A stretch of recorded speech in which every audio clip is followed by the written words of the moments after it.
démocratie moom amul prix waaye nag am na lu muy jar. am na coût. am na coût moom loo tax ñu ne nit ñi démocratie n'a pas de prix mais à un coût. mënuñu bëgg une chose et son contraire donc loolu moo tax ma gëm ne institution yi ay la yéwén lu fi am solo la du rek ay institution yoo xam ne dafa budgétivore mais démocratie bu baax bu jaar yoon bu àgg fa mu war a àgg dafa war a am ay instruments yuy gunge le pouvoir exécutif am ay instruments yuy gunge le pouvoir. waaw léegi dama lay yeggee ñi nga xam ne ñoom la ñu mën a tuddee les pourfendeurs de ces institutions. lu ñuy wax ñoom nee nañu xaalis ba ñu def foofu mënoon nañ ko jël utiliser ko ci lu mel ni santé ci lu mel ni éducation nga xam ne à chaque fois il y a des problèmes. ma lay wax ne aussi santé ak éducation. delluwuñu gannaaw ci li nga xam ne gouvernement président Macky Sall mu ngi koy liggéey bien avant déjà rek maladie bi xew ci Sénégal xew ci àddina bi laay wax mais 4 infrastructures hospitalières ci sunu programme lañu tëral parce que bi ñuy ñëwee bi li ñu njëkk a wax mooy gis nañu ne Sénégal 100 Sénégalais yoo jël 80% amuñu accès au service de santé lu ñu tëral couverture maladie universelle dugal fa ay milliards comme c'est des projets sociaux bailleurs yu bari dañu ne ñoom duñ ci dugal seen xaalis c'est le Sénégal le président de la République moo xool ci budget Sénégal nan lay def ba commencer financer projet boobu nga xam ne tey ñëpp d'accord nañ ne c'est une révolution au Sénégal ñu teg ko jël suñuy 10 milliards dugal ci biir créer agence de couverture maladie universelle mu commencer dox ba nga xam ne léegi dëkk yi nekk ci suñu gannaaw ñu ngi ñëw Sénégal pour def la même chose inspiré wu de la politique de santé bi Sénégal am de protection sociale pour mun ko implémenter seen dëkk ñu teg ci ñeenti hôpitaux yoo xam ne ñu ngi koy def de niveau 3 yi ci Touba ñëpp xam nañ ne liggéey bi tàmbale na bu yàgg Kaffrine am benn yeneen dëkk yi nga xam ne ñu ngi nekk ci Sénégal bu ci nekk am benn def naa sax Sédhiou am nañ benn ci ñeent yooyu indi fii hôpital bi nga xam ne l'hôpital de pour enfants Diamniadio defaraat plateau technique wu Dantec defar plateau technique hôpital principal mais yemuñu ci loolu dialyse fan nga ko doon am fi defe naa centre de dialyse yi matuñu woon 3 ci bi ñuy jël réew mi ñu indi ko donc kooku farataal na santé recrutement yi ñuy def ci biir santé kenn mësu ko def depuis indépendance ñun ñoo yokk personnel de santé bi pour ñu mën a mais lépp nag mënut a dajeendoo parce que Sénégal dañu waxante dëgg tout est urgent ici te tout est important éducation am na solo santé am na solo enseignement supérieur am na solo parce que c'est un tout. maintenant nag il faut un arbitrage il faut un arbitrage moo tax arbitrage yooyu la ñuy def moo tax booy xool secteur yëpp la ñu laal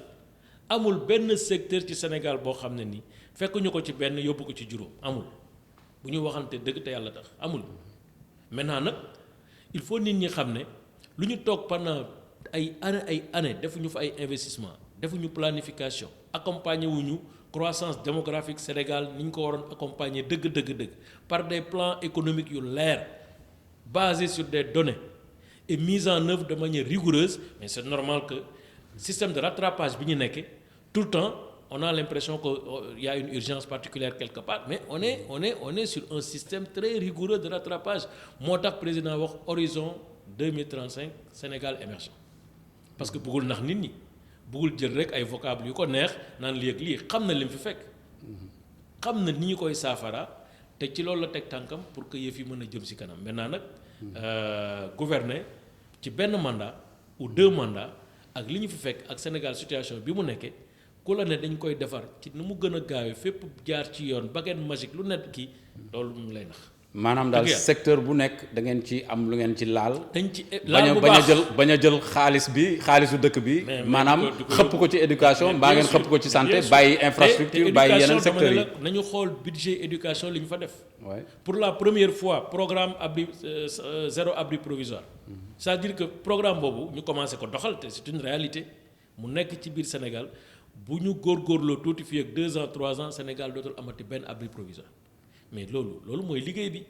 da ngay liggéey pas pour tey mais da ngay liggéey pour les générations futures da ngay liggéey pas pour tey mais da ngay liggéey teg ko ci plan boo xam ne bu sottee. lépp waaw monsieur le ministre j'ai l'impression que ni nga ko waxee nii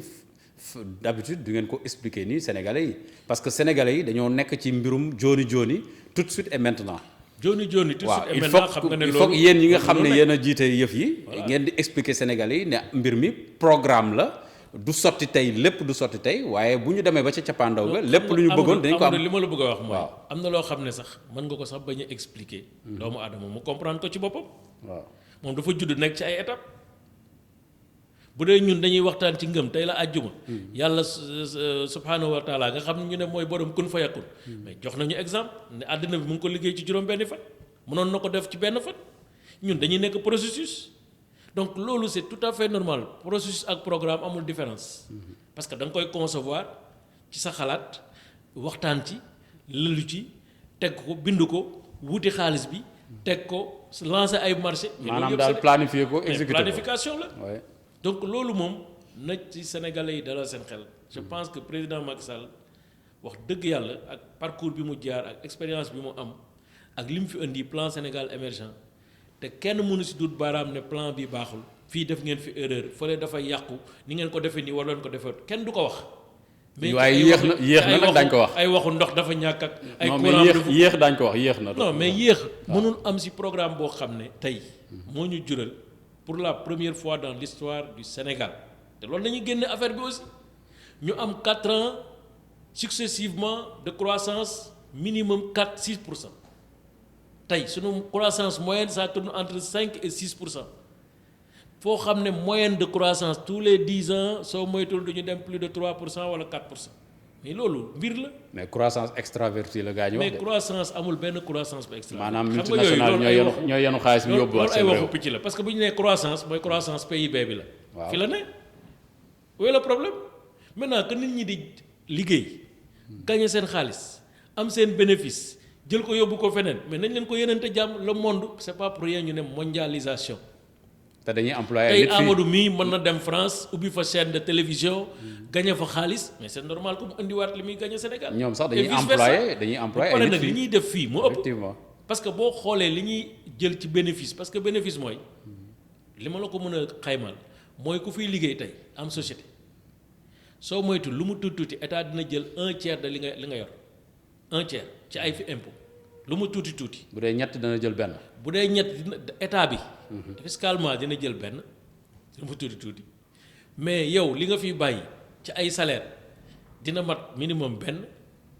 boo paree sa benn boobu mooy sa bénéfice état bi da ciy jëlaat nga soog a mën a am looy yóbbu te léegi li ñu ci bari seen bénéfice duñu ko yóbbu parce que dañ koy investiraat pour seen yëf mën a gën a dox. donc wax dëgg yàlla yooyu aussi ay wax la yoo xam ne dinay baax. ñi nga xam ne xam nañ te malheureusement léeg-léeg ay fonctionnaires de haut niveau la seen obligation de réserve du leen may ñuy wax comme ñun politiciens yi di weccoo ay xalaat mais wax dëgg ñooñu xam nañu ne li ñuy wax noonu la demee parce que investir moo gën a metti loo gis te ñun ne dañu soxla investissement amul benn pays bu développé Chine bii ñu nekk suñu exemple mais investissement yi nga xam ne ñoom la nit ñi di def li ñuy woowe investissement direct étranger IDE mais loolu moo ko développé États-Unis pareil France pareil moo tax boo fa demee fekk fa ay russe ay usines russes fekk fa ay ñu ne xeet yu ne ñu fay liggéey donc loolu il faut que aussi ñu accepter ko xam ne monde bi noonu lay demee te it nag suñu entreprise yi ay la yéwén ak lu ñu dëgër am na lu ñu manqué dañ leen di gunge nag di leen boole moo tax d'ailleurs léegi ñu commencé am loi sur les PPE maanaam partenariat public privé mais ñu am aussi bientôt des lois sur la sous-traitance loolu moo ñuy permettre justement entreprise privée yi ku fi ñëw di liggéey ñu ne la àndal ak ñoom te commencé nañ ko expertiser. ñu utiliser expertise sénégalaise bi. te commencé nañ ko def ci TER bi. TER bi lu ci bare c'est des entreprises sénégalaises groupement marché bi ci gën a mag mooy marché M1 mais groupement ay entreprises sénégalaises ñoo ci nekk sous-traitant yu bari ci marché M1 boobu mais c'est des entreprises sénégalaises gare bi gën a am solo ci TER bi gaaru Diamniadio entreprise sénégalaise moo koy def. gaaru Kër Mbaye Fall entreprise sénégalaise moo koy def gaaru Thiaroye entreprise sénégalaise koy def alt yëpp entreprise sénégalaise koy def donc loolu aussi baax na nit ñi di ko xam. parce que sénégalais yi xamee wuñ ko noonu. yàqkatu xel yi dañu bëri. waaw sénégalais yi xamee wuñ ko noonu ñoom lu ñaaw rek la ñuy jëw di ko teg si deru gouvernement bi alors que demeewul noonu. waaw léegi nañu wax ci BRT junj ko sànq fan la travaux yi toll xam nañ ne egg na à peu près 10%. BRT moom wax dëgg yàlla keroog jaar naa booru Guédiawaye gis ñu barricade gas foofu yëpp. déjà circulation bi sax c'est un peu compliqué là-bas maintenant. mais travaux yi kañ nga yaakaar ne bus boobu waa Guédiawaye waa Thiaroye. normalement dans 30 mois. c'est-à-dire 30 mois à partir du lancement des travaux qui ont été lancés je le rappelle le 28 octobre. TER bi BRT bi dina commencer dox incha allah nag parce que nag nit ñi moom léeg-léeg boo joxee délai ñu ne yaa ko waxoon yaa ko nangam mais ñun pexe la ñu am mais moment bi ñu toog nii ak maîtrise bi ñu am ci dossier bi mooy incha allah délai boobu dinañ ko respecter. parce que nag entreprise bi ñu ko jox aussi mooy entreprise bi nga xam ne moom moo gagné marché bi à la suite d'un appel d'offre moom moo defar Ila Touba bi te Ila Touba bi dafa gagné ay délai ci contrat bi donc ça veut dire que bu waxee ne ki defar autoroute boo waxee dinaa defar tali BRT bi te autoroute gën a metti ci 100 et quelques kilomètres bii nekk 18 kilomètres war nañ ko gëm.